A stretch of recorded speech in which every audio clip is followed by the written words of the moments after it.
Então, mais uma vez, boa noite, pessoal. Hoje, quinta-feira, a gente acabou de fazer um zazen. Por mim, eu passava mais umas meia horinhas aqui sentado, apesar da dor que eu estou sentindo na perna. Ó, já temos mais uma pessoa irritação ali também, dizendo também uma dorzinha, né? Então, a gente acabou de fazer um zazen. O zazen é essa ferramenta que faz com que a gente fique em contato com a gente mesmo de uma maneira mais íntima, né? Permite que a gente entenda, perceba qual é o nosso estado mental, qual é o nosso estado emocional daquele instante, né? E permite que a gente, se conhecendo em profundidade, perceba também esse estado mental e emocional em outros momentos da vida, não só quando estivermos em zazen, né? Então, hoje, quinta-feira, é o dia que a gente lê o Shodoka, o canto do Satori imediato, o texto sagrado essencial do Zen. Hoje a gente vai continuar lendo o que a gente leu na quinta-feira passada, que é o verso 25, que está na página 94. Yoka Daishi escreve o seguinte: se compreendes perfeitamente a origem, o princípio, poderás ensiná-lo perfeitamente. Zazen e sabedoria estarão em completa fusão, sem ficar somente o vazio. Agora vamos ao comentário do verso.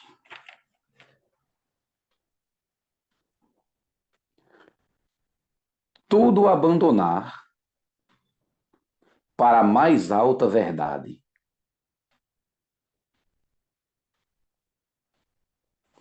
Na China, o mestre Nansen ensinou isso a seus discípulos. Isso aconteceu em um dia que houve uma briga pela posse de um gato.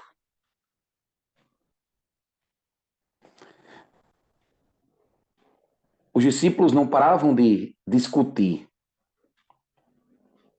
Então, Nansen segurou o gato pelo rabo e disse: decidam, de quem é esse gato? Se vocês não decidirem logo, eu corto esse gato em dois. Como os discípulos nada responderam, Nansen cortou o gato em dois. Essa é uma história, isso é um koan. A importância desse gesto deve ser avaliada a partir da importância que o budismo dá à vida.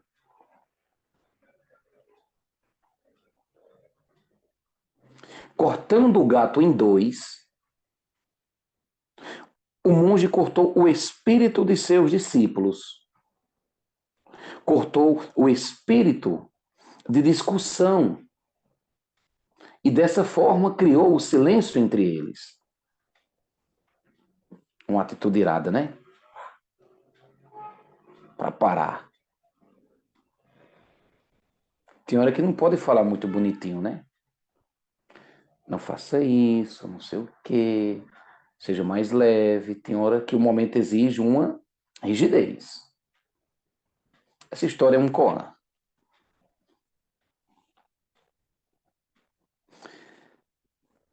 A prática traz um ensinamento muito maior do que longos discursos.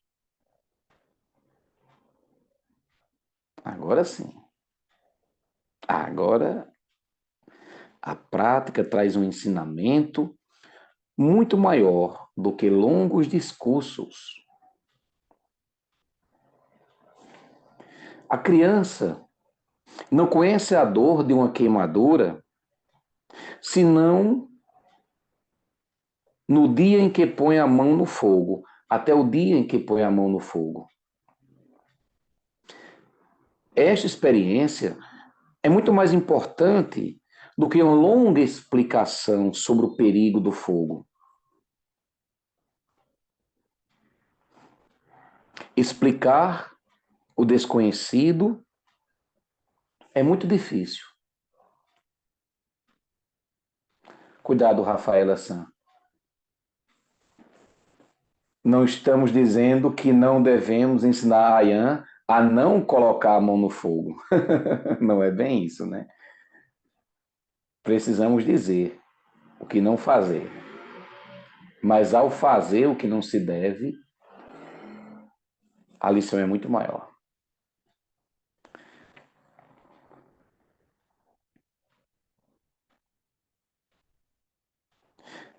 Certas pessoas perguntam o que representa o zazen. Eu respondo a eles.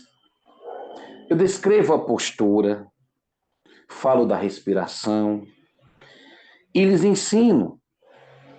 E fica parecendo que o zazen é muito simples e muito fácil.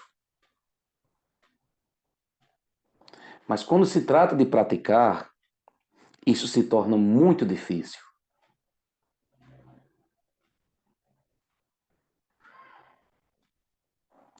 Praticar o zazen significa encontrar as raízes do zen. E quanto mais longas e profundas forem as raízes de uma árvore, tanto mais as folhas proliferam. Que bela comparação, né? Quanto mais profundas forem as raízes de uma árvore, tanto mais as folhas proliferam. A verdade do universo não pode ficar fechada dentro de uma categoria. Há anos eu ensino a meus alunos numa linguagem feita de um inglês. É um inglês ruim, diz Deshimaru Roshi. Mas eu ensino principalmente através de gestos, através de mímicas. O verdadeiro ensinamento deve ser encontrado além das palavras, além dos gestos, diretamente. Ishidenshin, do meu coração para o seu coração, da minha mente para a sua mente. Por isso que o mestre falou lá no começo, que o zazen pode promover um grande discurso. O silêncio pode promover um grande discurso. Uma palavra pode promover um grande discurso.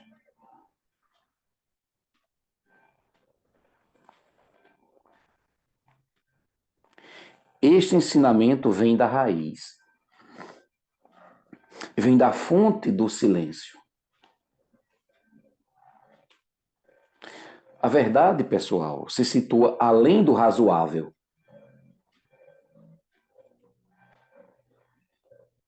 Ela é vazia. Se não compreendes o vazio, você não pode compreender os fenômenos.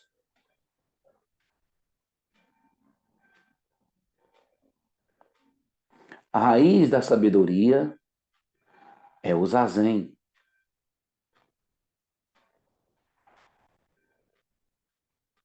O zazen torna-se a flor.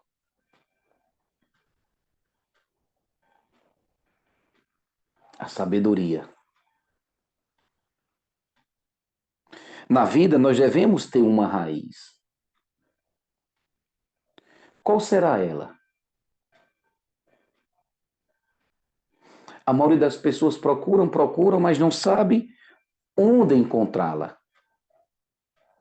A raiz é a paz, é o silêncio, é a profundidade, é a estabilidade.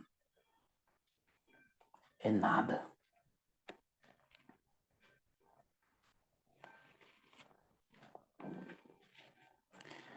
Como encontrar isso em nós?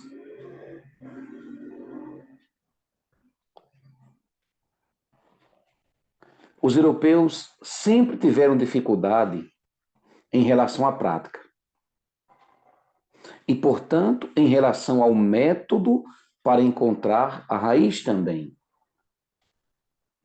Os filósofos voltaram-se, às vezes, para o Oriente, para o Yoga, ou até mesmo para o Zen.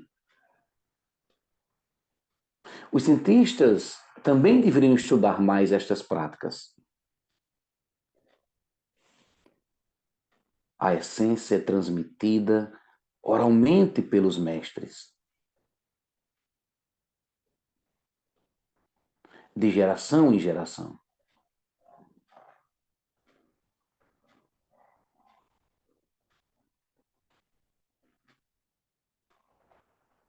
Gerações também têm um valor científico.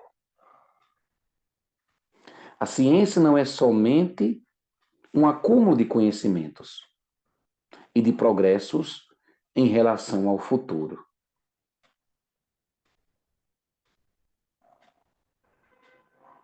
Ela também pode confirmar as verdades antigas. Olha que coisa sutil. A ciência também pode confirmar as verdades antigas. Que é isso que a gente estudou no curso de setembro. Quando a gente falou da meditação, quando a gente falou do zazen. Os benefícios que o zazen, os benefícios que a prática possui, monges de diferentes tradições já falavam há muito tempo. Hoje a ciência confirma aquela sabedoria antiga. Eu estou dizendo isso, eu me lembrei, para a gente encerrar, eu me lembrei do último dia da minha transmissão, em que eu, a Koen Hiroshi, a gente teve que ir lá no Bushinji entregar os documentos da transmissão. E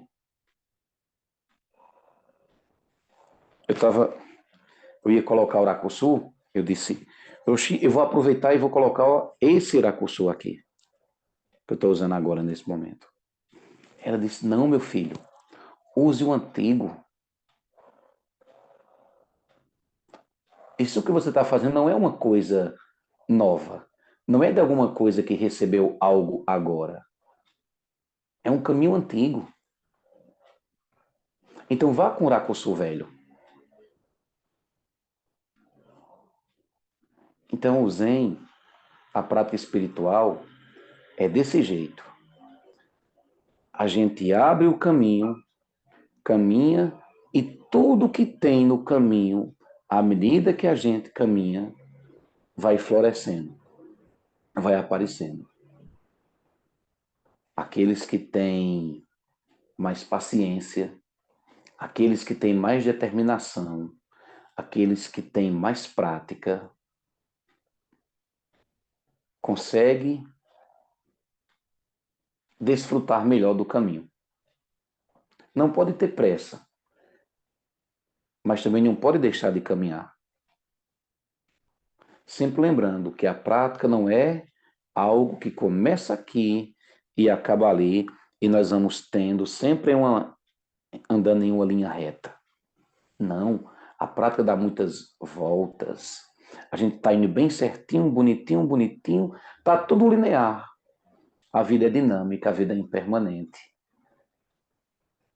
A vida dá uma chacoalhada assim, a gente fica meio desconectado, mas depois a aspiração volta, se ela for verdadeira.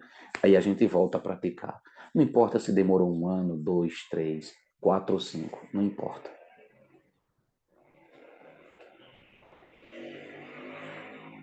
Então, esse é o Shodoka. Quando for na próxima semana, a gente continua a leitura desse capítulo. Vamos encerrar. Que os méritos de nossa prática se estendam a todos os seres, que possamos nos tornar o caminho iluminado.